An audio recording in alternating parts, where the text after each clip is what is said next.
Всем привет! Как обещал, сравнение двух музыкальных центров. Sony, одна модель RX90, вторая MHC881.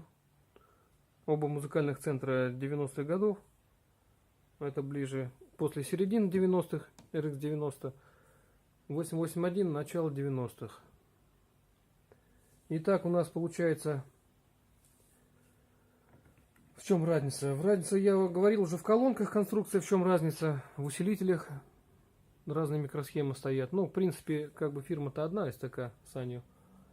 Ну, нам важно то послушать, как звучат аппараты и выявить разницу между ними. Для этого я композицию нашел неплохую на ютубе. Тем более, надеюсь, нас не забанят, так как она уже на ютубе в открытом доступе. Это сборник джазовой музыки. И первая композиция довольно-таки интересная. Там есть как глубокие низкие частоты, отдельные инструменты, также духовые и высокие, все там в порядке, такая композиция. То есть на ней можно реально как проверить, как аппаратура играет и услышать какие-то нюансы, звуки даже на такой как бы аппаратуре, как музыкальные центры. Я думаю, что это вы услышите сразу. Ну, надевайте наушники или хорошую акустику, подключайте к своему компьютеру или куда, на чем вы слушаете, смотрите ролик. И начинаем. Так, из настроек у нас что тут на центре музыкальном? Эквалайзер по нулям, только высокий на максимум. То есть высокий плюс 16 кГц, плюс 10 дБ. 0, 0, 0, 0. Включен грув. И, соответственно, он включает усиление баса. Так. Ну, в принципе, наверное, начнем. Так, громкость у нас 21. Запускаем.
Итак, прошло 2 минуты. Теперь переходим к следующему центру. Итак, это у нас MHC881 модель. Включаем ту же самую композицию и слушаем.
Так, я не помню, показал эквалайзер, что здесь то же самое. То есть высокий на максимум, остальное у нас все по нулям. Так, ну что, давайте попробуем вообще отключить все примочки звуковые. Так, отключаем. Соответственно, бас динамический отключаем. Высокий ставим на серединку. Так, сразу здесь то же самое сделаю, чтобы потом время не терять. Так, грув отключаем. И бас ставим. Отключаем. И высокий. Все, посерединке. Так, давайте еще разок. Ну, минутку где-то послушаем. То же самое. Включаем.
Так, переходим на RF90.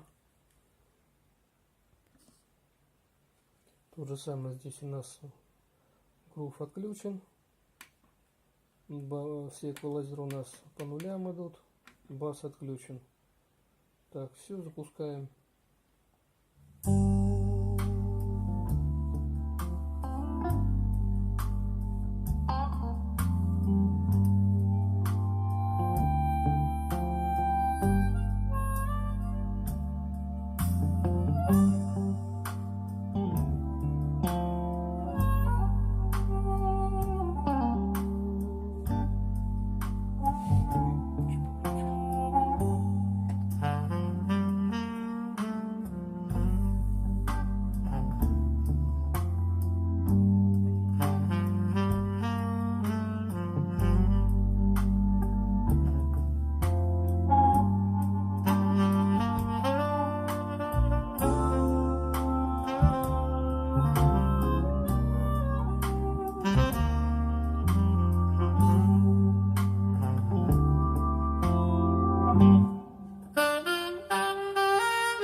Так, ну вот как-то так вот аппараты звучат.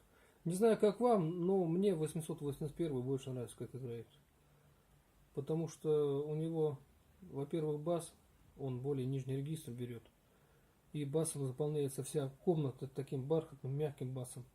90-й тоже бас есть, но он так не может. Возможно, связано с тем, что динамики здесь жесткие подвесы имеют, резиновые. Другая какая-то акустическая характеристика. Но так и на самом деле, как бы вот я по своим ощущениям, бас намного приятнее 881 модели. По высоким, по средним, мне как бы на мой слух, что в RX 90 немножко крикливый такой, как знаете, вот излишне Вот когда сакс не так аккуратно, вот как-то он с ним обращается, с этим звуком, как 881 модель. Ну, как бы, эту, наверное, все-таки часть средней и высокой можно как-то подкорректировать. В принципе, эквалайзерами, даже на телефоне. А вот с басами так не получится. Потому что, как ни крути, а 90-й он просто не может воспроизводить бас так, как 881 модель. Получается у него с басом... Я не говорю, что проблема у него. Бас у него есть. Как бы все познается в сравнении, понимаете? Если вот стоит отдельный аппарат, можно сказать, да, прекрасный звук, шикарный бас, прекрасные верха, отличная середина. Но в сравнении с моделью 881 бас не такой. Так что слушайте. Может быть, ваша оценка с моей не совпадает. Как бы. Тут я ничего против не имею. Ладно, всем пока.